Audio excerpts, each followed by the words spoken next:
I'd like to ask you is that what was like your worst time during the Civil War? The worst time during the Civil War probably was the reports of all the dead and dying. As you know, it was over 600,000 men that died during the war. Even though I had served in the Black Hawk War, I considered myself somewhat of a pacifist. When I was a young boy, I had a rifle, and I once shot at a bird, and I got so upset that I never went hunting again after that. So I think it was hearing the reports of all the young men who died that was the worst part of the war. Okay, and how do you think this had affected you during the war? As you look back on photographs of myself during the war, there's quite a change in those few years. The worst year of the war was the second to the last, 1864, when we lost the most men. My wife and I, we attended the Presbyterian Church, New York Avenue Presbyterian Church in Washington, although I never belonged there as a member. And in my second inaugural address, which I gave just March 4th of 1865, I talked about how this war was God's retribution for the evil of slavery.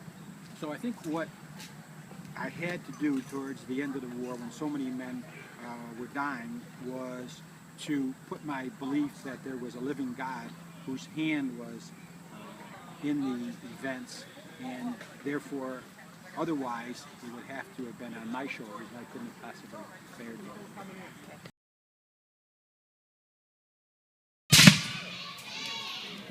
That's okay.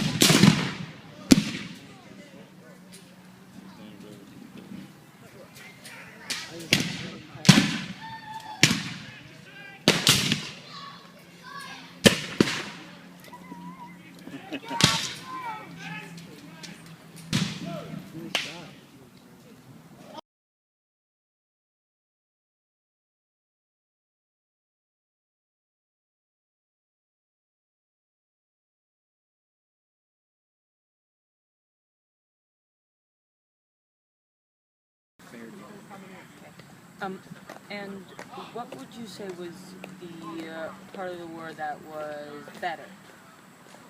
Well, I think towards the end of the war, when it was obvious that we were going to succeed, on just April of '65, my son Tad and I went to Richmond, Virginia after it had fallen, and we walked through the streets. We were escorted by some sailors, and the townspeople stayed up in their houses. They looked out through the windows, and the African-American citizens came out and greeted me. Some of them even went down on their knees and called me Messiah. I told them to stand up, that I was not the Messiah. So I think then I finally realized that what we had been fighting for those 4 years really had an effect on people. And that event, how did that affect you? How did it affect? It made me realize that there was a tangible result, and we really were able to free people. In the White House, I was the first president really to be a commander-in-chief who was commanding forces by use of the telegraph. So I would look at the battle maps, and I would communicate by telegraph, but I didn't really see it too often. Sometimes I would go to the front and Antietam, things like that, but not very often.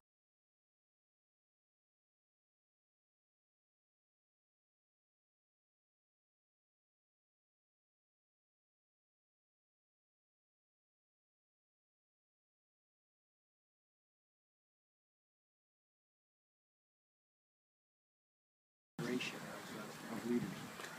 Okay. And how did you write up the Gettysburg Address? Well, there's a misconception that I wrote the Gettysburg Address on an envelope. That's not true. I was invited to deliver the Gettysburg Address. That was on November 19th. Originally, they wanted to do it earlier, but Edward Everett, the keynote speaker, he was not able to make it there.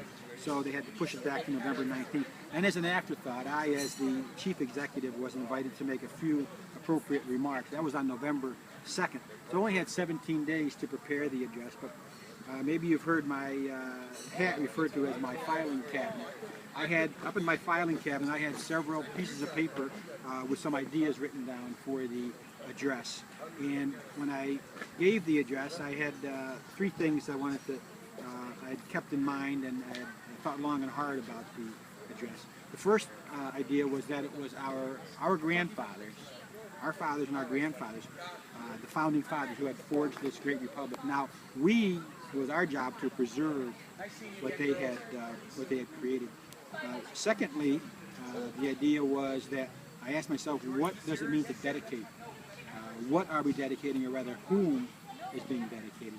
And finally, I wanted to defy those who had declared dead this great republic during the darkest days of the war. So, in a sense, I had been preparing that address for my entire public career, and by going down there, it allowed me to finally present these ideas that I had been thinking about for a long time. Okay.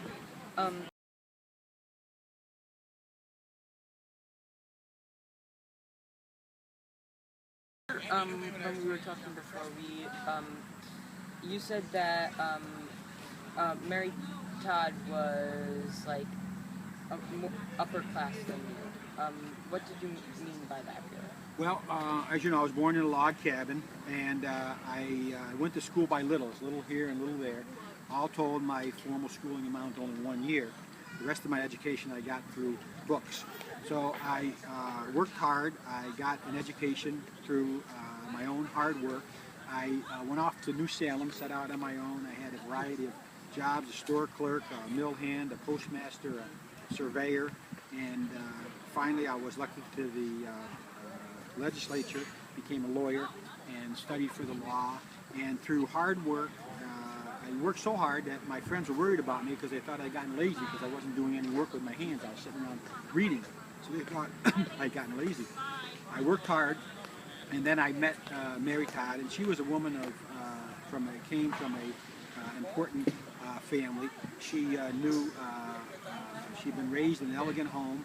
She knew French, and she knew all the latest dance steps. And people thought that we were kind of an odd pairing. That I was such a country boy, a tall country boy, and she was short and stylish and elegant woman from a good upbringing. But what we had in common was a love of politics and love of justice. So I think what happened to me during that time happened to a lot of Americans a lot of American men who worked hard, pulled themselves up by their bootstraps, and were able to make a successful career for themselves, and then were able to then marry into families who had established themselves, and thus create a new generation of leaders. Okay.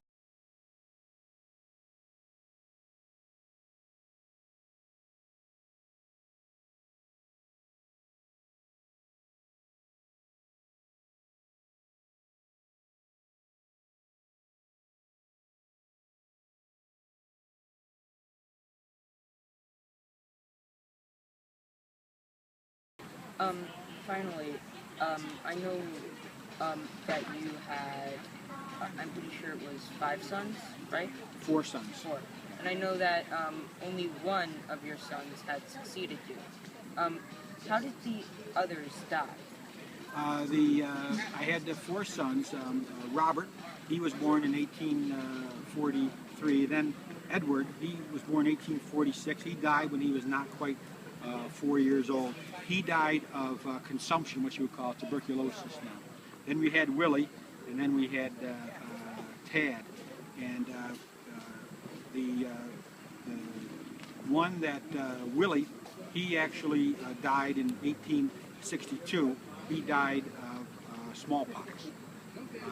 The thought being that perhaps it had something to do with the Potomac River, and the fact that there was so much disease being spread because the river was being used by the troops as a latrine. It was very unsanitary, and there was much disease in that area. So actually, I had two sons that lived beyond me, and one died soon after me, and then the one Robert lived to adulthood.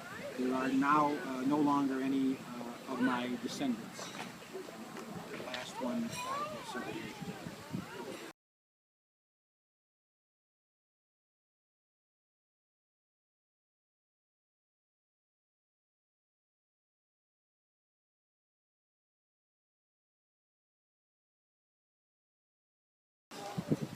Well, it was really nice talking to you, and it was a lot. It's been my pleasure. Thank you very much. I hope your presentation goes well.